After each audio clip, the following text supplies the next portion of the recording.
Oh look, yet another discussion about the ban list. It's almost as if I've completely given up and just ran out of ideas and this is now a ban list channel. Make sure to subscribe to my ban list channel. So today we're going to be talking about how the ban list system that's currently in place is broken. Now when I say broken, I don't mean like, that's broken! In the same way that you look at, for example, the Shifty Mech Knight. That card is fucked. It moves! I mean broken as in completely dysfunctional and supremely irritating to the player base today. So I'm going to be discussing this topic in three main parts, primarily starting off with the purpose of the ban list, discussing why we have a ban list and what it's there for. Just to kind of stretch out that 10 minutes a little bit. Man's gotta get paid. They'll be looking at the history of the ban list and how it went from 6 months to 3 months to no set dates, and looking at the pros and cons of each kind of version of that. And then finally I'll be rounding it off with discussing the communication aspect of the ban list and what it means from a player to a developer style of relationship that we have with Konami, and understanding that dynamic and what exactly is going on or not going on, really, from a better kind of a question there. So starting off with the purpose of the ban list, well, I think it's pretty obvious first and foremost that the purpose of the ban list is to keep the game in check, to keep it balanced and adjust cards, and sort of make sure that everyone's having a good time, right? Y'all having fun? I'm having fun. Y'all having fun? I love these Goki mirrors. Now, if we're trying to make the game equal, that obviously means that we're trying to make sure that there isn't some kind of spread of tier 0 tactics, or there isn't a deck that's going to just completely dominate the format and bore everyone to death who isn't actually playing that deck. And even the people who are playing that deck are probably really sick and tired of playing the same deck for like 5 or 6 months on end, playing mirror matches that sometimes can be really shitty, although in the past we have had somewhat good mirror matches in tier 0 formats. The point is that if we're playing the same things over and over again, it's not really going to be having a good time. And sometimes, even though that we get new sets and new products, that in itself isn't really enough to bring new life to the game if those decks are so powerful and so dominant that they kind of look at the new cards in the set and they're just like, hey, these cards suck, I'm just going to keep playing Necros. And Necros is a very good example of a deck that was hit, I guess. Now, if you guys remember the first ban list that came out once Necros was released around about in February, something came, I think, maybe March or April time. Thereafter, what they did was that they put, I think, like Bryanak to 2 rather, and then I think they banned Jin, which was a terrible floodgate. No one cares about that, and everyone was completely happy about that, and that was totally fine. And also putting Prep to 2 as well. I'm pretty sure I'm going to give Konami the benefit of the doubt here and say very clearly that I think they are aware of the fact that that was nowhere near enough to keep the deck in check. So I really kind of question whether or not that is actually them trying to keep the game equal and balance it. That brings me on to sort of the second point there, which is, well, I mean, is there financial gain to be had from the ban list? Is there some kind of product placement or pushing of products for ban list? I think that's probably maybe one of the main reasons that the ban list went from 6 months to 3 months, was that it can kind of be in line with set releases, and then when new sets come out, they can adjust the ban list regarding the new sets, keeping that into their consideration, and making sure that decks can also play with the new cards, or those new cards are simply going to take over the format and they can adjust the list accordingly. On the reverse side, some example of this would be when hat format was a thing and you were going Firehand Crash, pop a card, set a card and go.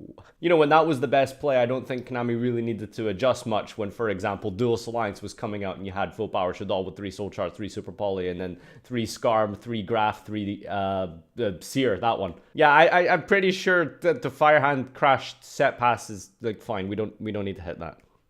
Don't worry, guys. You can keep playing hat. But then they hit Moral Tack 2 months later. These ban lists really confuse me. You guys remember when Snatch Steal came back for one format? One format! Whoops, daisy. That was a boo-boo. Let's put that card back to Forbidden. Who did that? Whose idea was that? So I think that kind of summarizes what the purpose is of the ban list, obviously to keep the game in check and stuff, but even then that kind of has me scratching my head, because a lot of the ban lists that have been in the past, I've just kind of felt like, I don't really know if this is balancing enough. I'm pretty sure that you guys are aware that this deck's still going to live on, or maybe that quite the opposite. Sometimes they kill a deck too hard, and then it's just completely unplayable, and then you're left with playing basically almost kind of like the previous format. I actually can't think of an example of that, so if someone can leave me an example down below and make me content for free, that'd be fan-dabba-doozy. Now, moving on to the final part of the discussion, we'll be talking about the timing and exactly just what is going on. before we get onto that part, let's start first and foremost. For the vast majority of this game's lifespan, I think, for the most part of this game, I can say for sure that 6-month ban lists was generally the go-to before the split between TCG and OCG, and then things kind of went tits up, and I don't really know what happened there. Sorry about that. Now, 6 months ban list, let's talk about that. So the idea there, I think, would be to let the format develop, let the game develop, and then you can kind of let players sort of adjust the cards themselves. Now, what do I mean by that? Well, basically, you know, you could have a deck that's dominant and doing really well. Like, for example, at the start of the year, Trickstar Sky Striker was pretty much like the best deck, kind of. And it took a while for people to sort of catch on to the fact that Goki is actually really, really powerful. I don't think we really got any new cards at all. Maybe Europe got Link Rebo. I suppose that was pretty impactful, but even then the combos were still very strong. So it took a while for people to realize that, this is the best deck. Now, if we had the ban list way back then and hit Trickstar cards, that actually would have been completely pointless, since that deck isn't anywhere near as powerful as it used to be. In fact, Goki is the one that's dominating. So really, the idea here is that the players can innovate strategies and innovate tech cards and play different decks, and then that in itself can sort of balance the format, because players themselves are discovering things. So that's one of the advantages of having longer formats, is that there's more time to innovate and grow and develop and capitalize on mistakes and events and things that are taking place throughout the entire game span. I think that's actually a really positive thing.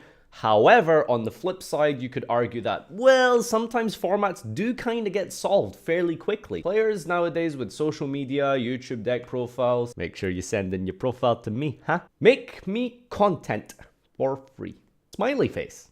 So when you have 6 months ban list, of course, at that point, you can run the risk of having very, very long, drawn-out formats, especially if the format's been solved somewhere around about the 4-month mark, and then as the set comes out, that doesn't really do anything, so you're kind of just still playing the same decks over and over, regardless of the new cards or not, until it takes like another 3 more months or something before the next list comes up. Now, when the game changed after that, they decided to go for 3-month formats, and I think this was mostly in time with the set releases and stuff like that. They could kind of predict what was going to happen and decide whether or not they want to push certain cards in sets or push certain sets altogether, etc. I think this was probably maybe one of the main reasons they did that. I don't know if that's perhaps maybe a cynical answer, but I think that's roughly round about what they were trying to go with. Maybe they did actually need a little bit more time to actually develop the game, because I suppose generally more often than not what happens with 6 months bans is that they do get more stale. But I think that 3 months, honestly, is really not a lot of time at all. I'm sure you guys are aware of some ban lists that have come out where it's just like, you know, there's a new set coming out in like a month, but we're getting a ban list today. All of these decks today aren't really going to be relevant with the new set anyway, so is there really a point in hitting the current decks if the new set coming out soon is just going to stomp on this set, stomp on these current meta cards anyway? But the most important thing to mention is that we are now in the no set date ban list era. I absolutely hate what we have now. Now, in theory, the idea here is that, well, there's no point in forcing ourselves to hit cards, and there's no point in forcing a ban list on players and having them scramble about trying to get new cards or drop their new cards and sell things off on eBay and stuff like that. We don't need to do that. We can just hit cards as they come. We don't need to have a ban list at certain dates, because sometimes it's just not needed. Sometimes you don't want to have to force those cards. Perhaps we are in a format where a ban list isn't needed for 9 months. Sometimes, however, a ban list might be needed after 2 months, just because, I don't know, maybe the last ban list didn't do anything that was particularly that strong to hit those decks. Or just in general, maybe there was like a set coming out that had a lot more impact than it should have, or didn't have as much of an impact as it should have. So these kind of reasons are all sort of for the idea of kind of an adjustment period whenever necessary.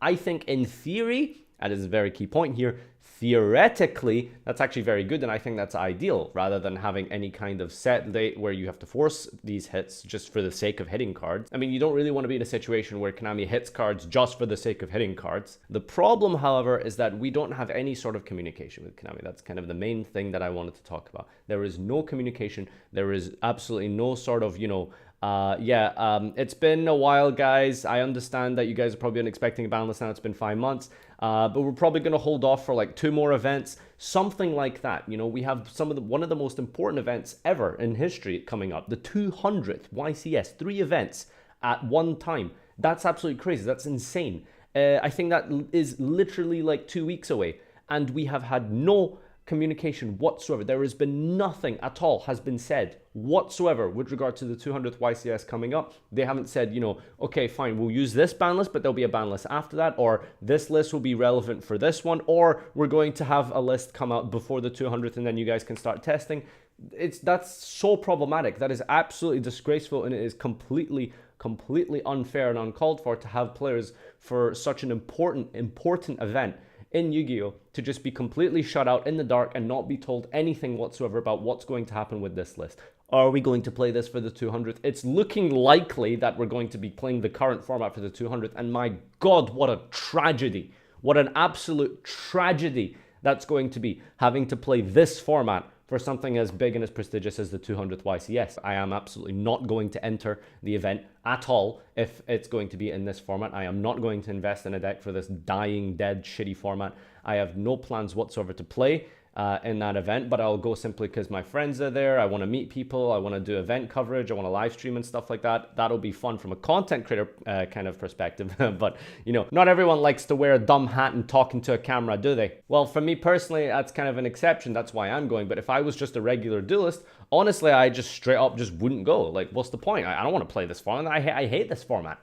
Yeah, so I'm really salty at the fact that we don't have a list for this 200th YCS. I'm so fucking livid. I hate this. Well, anyway, I think that kind of wraps it up. Yeah, where's the list, said the Joker. So let me know in the comment section down below whether you prefer 6-month, 3-month set dates, no set dates. Check out my social media, join the Discord channel, follow me on Twitch, and until next time, Master, peace.